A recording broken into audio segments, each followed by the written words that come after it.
नमस्कार दोस्तों, स्वागत है आपका देवभूमि करियर पॉइंट पर। आशा करता हूँ आप सभी लोग स्वस्थ होंगे, काफ़ी अच्छी आपकी स्टडी चल रही होगी।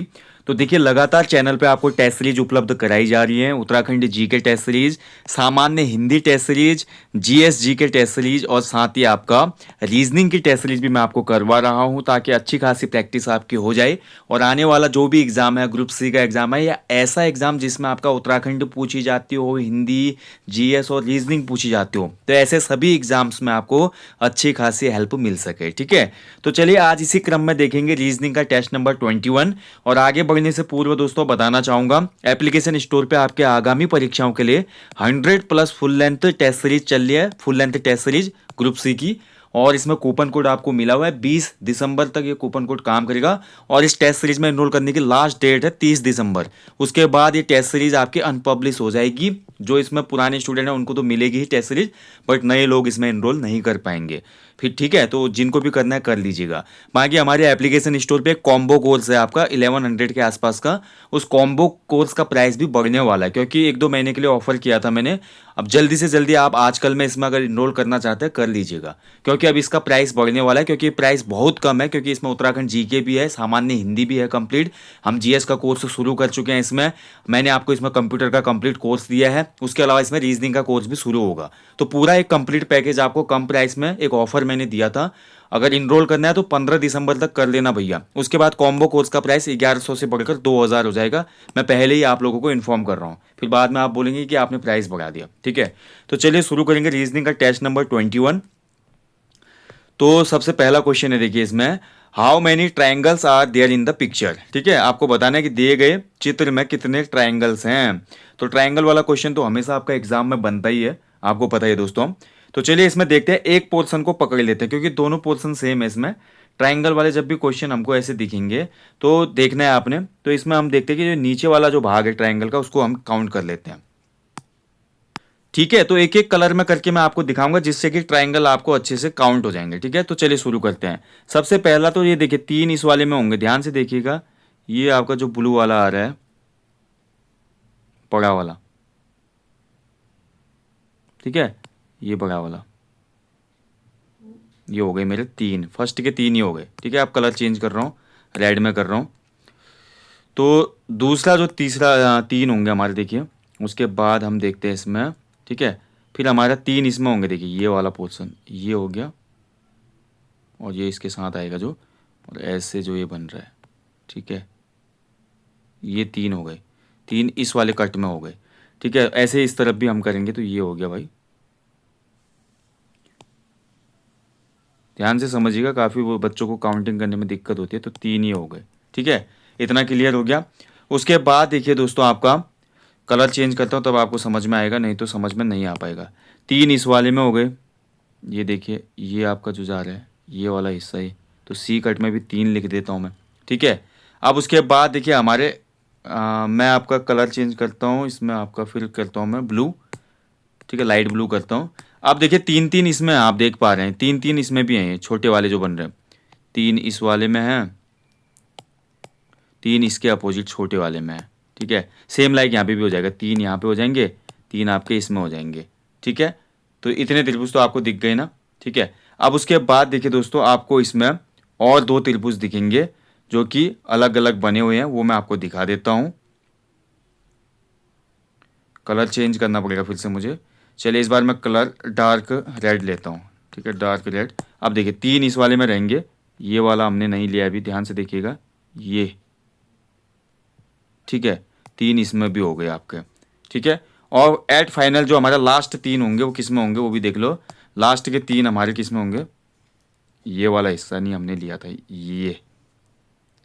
ठीक है, 1-3 यहाँ हो गए। अब गिन लो भैया कितने 3 हो रहे हैं। तो देखिए 1 2 3 4 5 6 7 8 9 10, यानी कि एक पोर्शन में आपके 10 तिग्गे हो रहे हैं, यानी कि 3 × 10 हो गया। कितना हो गया, 10×3 = 30।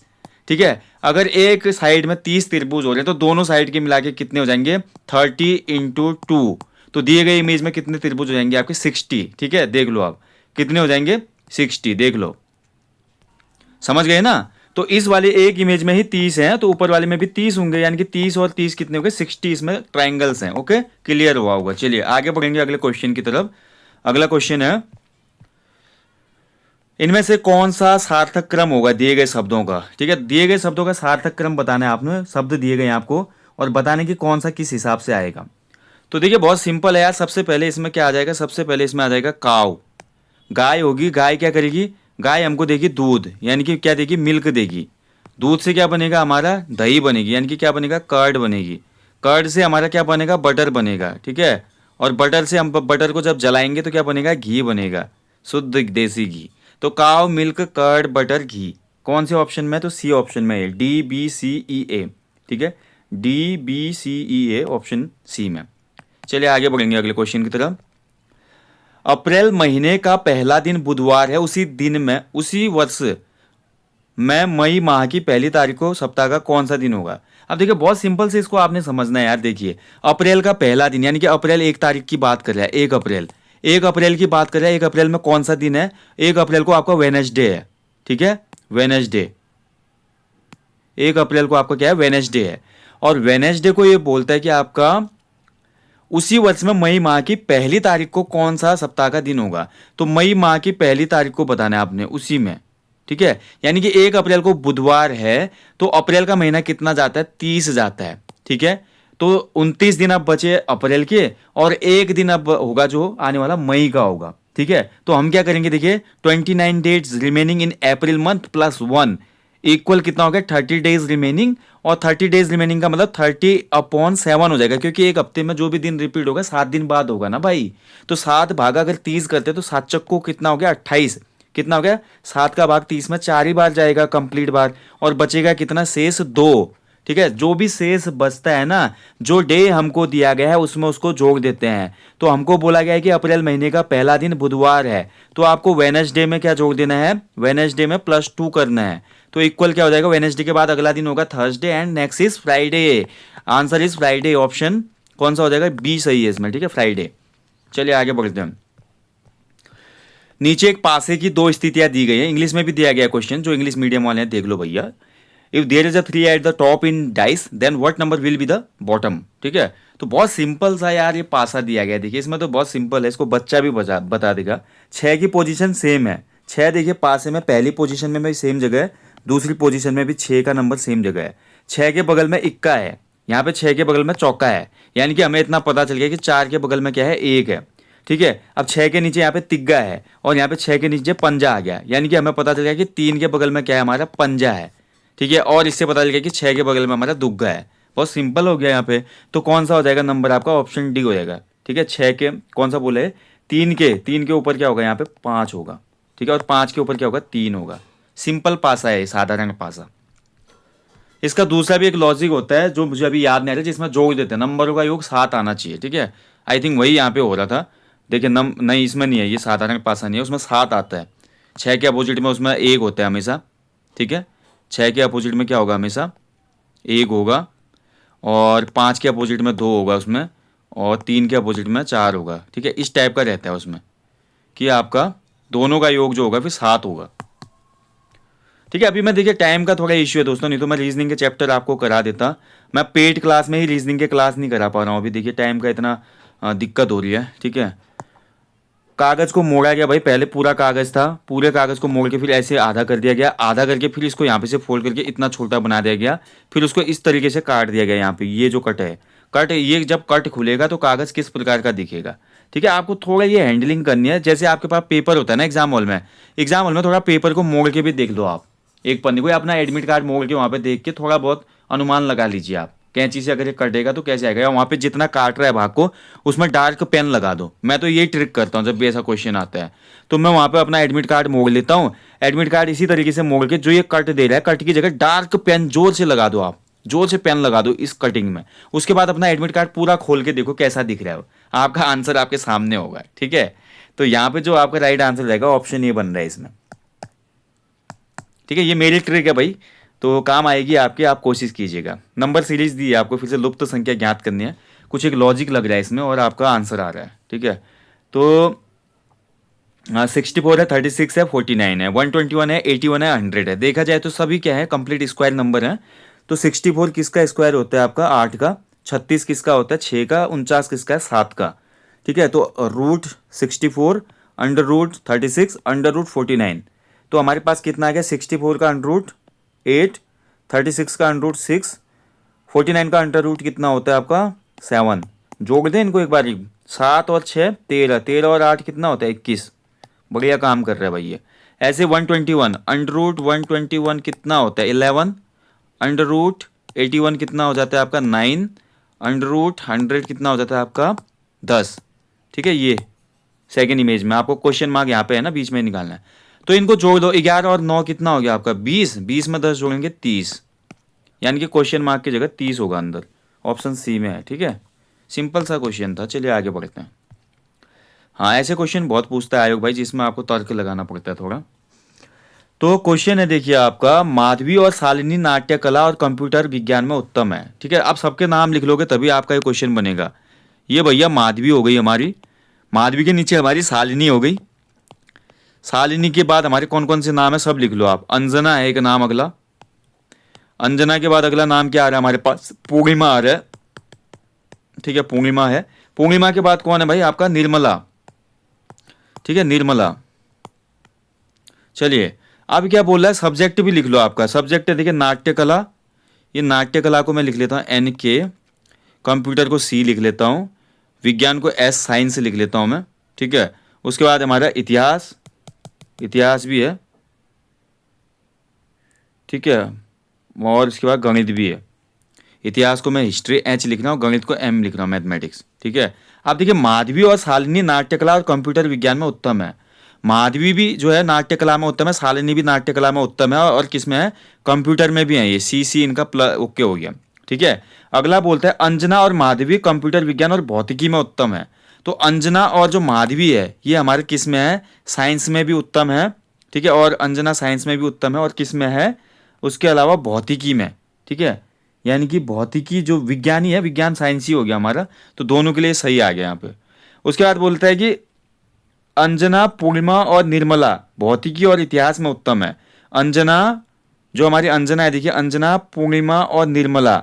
ठीक है, अंजना, पूर्णिमा और निर्मला क्या है हमारी, पूर्णिमा भौतिकी में और इतिहास में भी उत्तम है।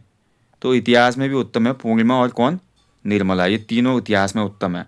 उसके बाद बोलता है कि निर्मला और अंजना, निर्मला और अंजना भौतिकी, निर्मला और अंजना भौतिकी और गणित में भी उत्तम है, यानी कि गणित का भी इनका सही आ गया। ठीक है, गणित का भी सही आ गया। लास्ट है देखिए, पूर्णिमा और शालिनी इतिहास और नाट्य कला में भी उत्तम है। तो पूर्णिमा जो है नाट्य, और नाट्य के साथ साथ किस में उत्तम है ये, पूर्णिमा और शालिनी नाट्य के साथ साथ इतिहास में भी उत्तम है। ठीक है, ये हिस्ट्री हो गया, और पूर्णिमा और शालिनी इतिहास और नाट्य कला में भी उत्तम है। ठीक है, तो पूर्णिमा भी आपकी हिस्ट्री में भी ओके हो गई और नाट्य कला में भी ओके हो गई। ठीक है, अब बोल रहा है कि इसमें भौतिकी, इतिहास और नाट्य कला में कौन उत्तम है। तो कॉमन पकड़ लो भैया, इसमें कॉमन पकड़ लो, जिसके पास आपका भौतिकी भी है, इतिहास भी है और नाट्य कला भी है। ठीक है, तो ये हमारा जो नाम आ रहा है भाई, इसमें हम देख पा रहे हैं। ठीक है, तो यहाँ पे हमारा देखिए भौतिकी साइंस वाला हो गया, नाट्य कला ये हो गया पूर्णिमा का, और इतिहास भी। तो पूर्णिमा, भौतिकी, इतिहास और नाट्य कला में केवल पूर्णिमा है भाई जो आपकी क्लियर कर रही है। ठीक है, पूर्णिमा जो है आपकी नाट्य कला में प्रशस्त है, कंप्यूटर में नहीं है, भौतिकी में है, इतिहास में, गणित में नहीं है। तो केवल भौतिकी, इतिहास और नाट्य कला में पूर्णिमा ही उत्तम है, इसमें ऑप्शन बी हो जाएगा। ठीक है, चलिए आगे बढ़ेंगे। चलिए अगला क्वेश्चन आपको बताना है कि आपको वेन डायग्राम बताना है गवर्नमेंट एम्प्लॉय, लेक्चरर और डॉक्टर के। दिए गए बताइए क्वेश्चन में कौन सा डायग्राम होगा, वेन आयरेक होगा, जो कि आपका सरकारी कर्मचारी, व्याख्याता, लेक्चरर और डॉक्टर के बीच में सही संबंध दर्शाता है। ठीक है, थोड़ा इस क्वेश्चन को देख लो। कुछ जो हमारे लेक्चरर हैं, कुछ लेक्चरर क्या है हमारे डॉक्टर हो सकते हैं। ठीक है, और कुछ डॉक्टर लेक्चरर भी हो सकते हैं, बिल्कुल सही है। कुछ जो हमारे गवर्नमेंट एम्प्लॉय हैं वो आपका लेक्चरर हो सकते हैं, यानी कि सरकारी लेक्चरर हो सकते हैं, या कुछ लेक्चरर सरकारी एम्प्लॉय हो सकते हैं। और ऐसे तीसरा स्टेटमेंट हो सकता है इसमें, कुछ जो हमारे गवर्नमेंट एम्प्लॉय हैं वो आपके डॉक्टर हो सकते हैं, और कुछ डॉक्टर हमारे सरकारी भी हो सकते हैं, कुछ प्राइवेट भी होंगे। दोनों में आपस में देखिए एक सामंजस्य बैठ रहा है ना, और ऐसे हमारे कुछ सरकारी कर्मचारी जो लेक्चरर हैं वो डॉक्टर हो सकते हैं, या कुछ डॉक्टर जो लेक्चरर हैं वो सरकारी कर्मचारी हो सकते हैं।